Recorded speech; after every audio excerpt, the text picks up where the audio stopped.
The Minister of International Relations and Cooperation, Dr. Naledi Pandor, is in Zambia to attend the 41st ordinary session of the Executive Council of the African Union. The session made up of the Ministers of Foreign Affairs from the African Union member states and will discuss and consider the African Union budget for 2023. In his capacity as the African Union champion for the COVID-19 pandemic response to the African continent, President Cyril Ramaphosa was invited to provide an update regarding the COVID-19 situation on the continent, and he will be represented by Minister Pandor.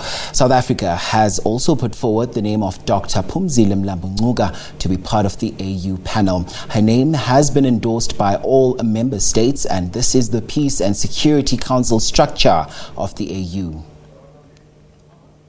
We have put forward a candidate for the panel of the wise here of the African Union, and that candidate has been endorsed unanimously by all member states, and that is Dr Phumzile Mlambo-Ngcuka. The panel of the wise is a very important structure in our peace and security architecture of the African Union.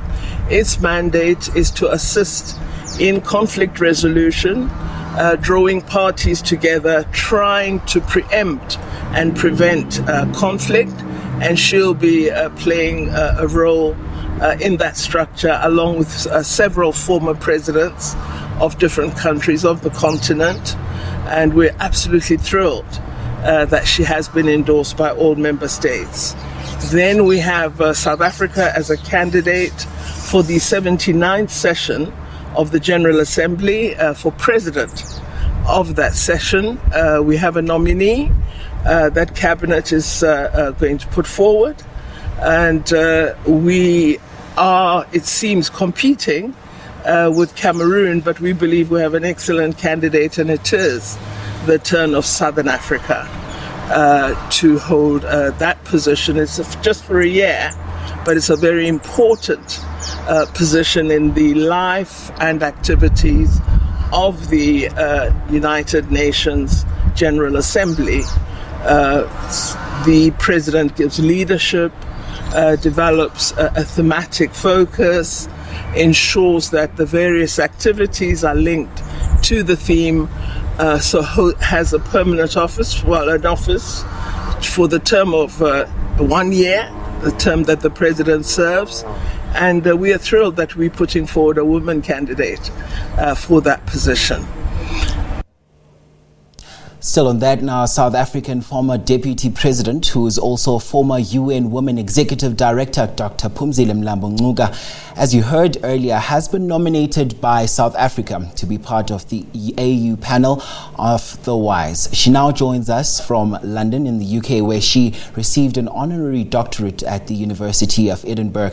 We are now joined by her now via Zoom. Great to have you, Dr Mlambo-Ngcuka. Thank you so much for your time. Once again, congratulations. But first, we have a nation in mourning. The ANC DSG has passed away. Perhaps maybe talk to us about some of your fondest memories of her. Thank you very much to you and your listeners. Indeed, it's a very somber morning. Jessie had become a towering figure in our politics. Her wit, her strategic thinking that we had become used to will be missed. And I really will miss the fact that she always called for women to be present wherever decisions were made, even though it was not always possible to achieve that. But I think she was conscious of the ANC at its top 6 about the issues of women. Indeed, clearly a big loss for women, not just of the country, but of course in the entire world in itself, because she was so passionate about women's issues as well, Dr. Mlambo-Ngcuka.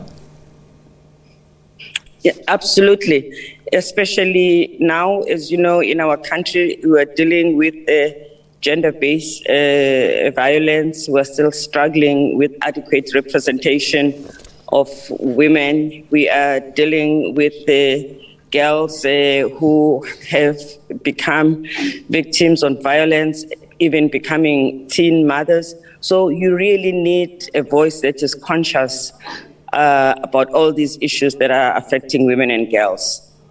Indeed. Now, Dr. Mlambo-Ngcuka, let's talk about the reason why you have, of course, been honored. You mean here in Edinburgh? Indeed. Well, we have a history of working with Edinburgh on issues of women, in particular issues of addressing engagement of men in the fight for gender equality. And I didn't quite expect this honor, but I'm really pleased because also this is a university that I have a lot of respect for. I'm also passionate about it because so many of our stalwarts graduated from here: Dr. Kuma, Dr. Bokwe, Naika, Dadu, Soga. So it was really a very nostalgic event.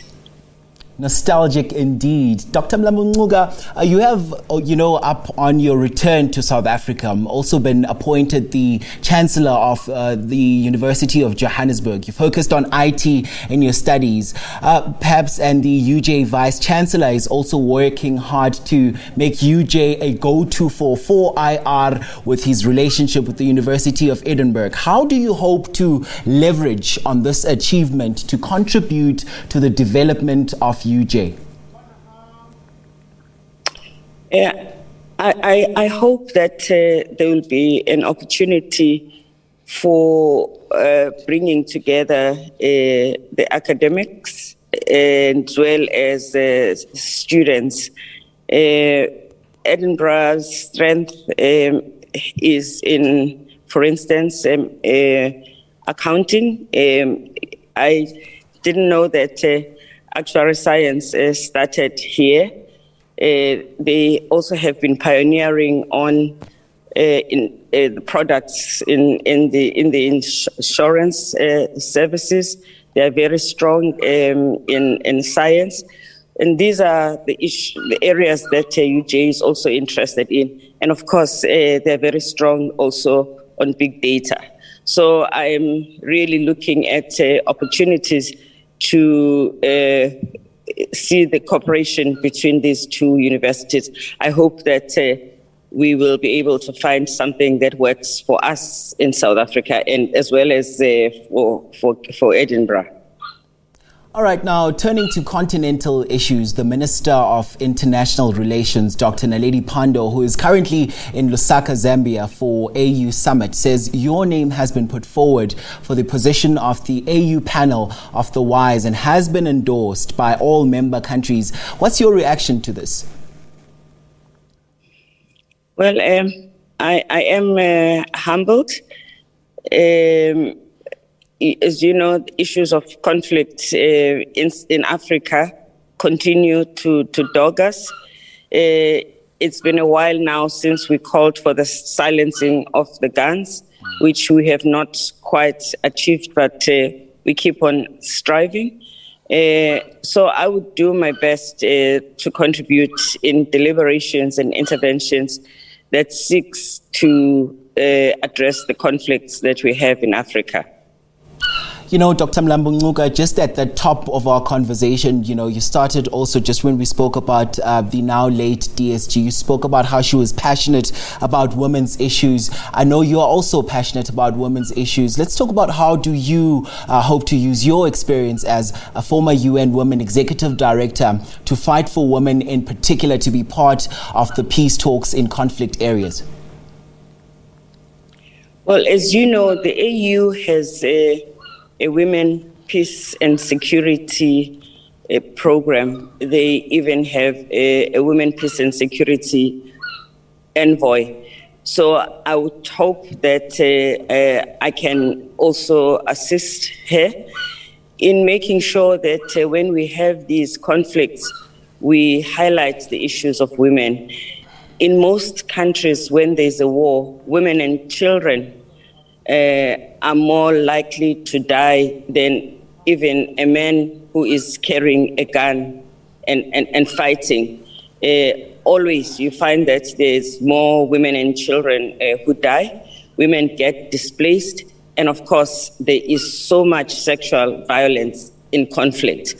These are the issues that you want to make sure remain visible and are addressed by the different actors who are involved in peace talks, and also to make sure that when women are displaced, we address the resettlement of the women and their protection.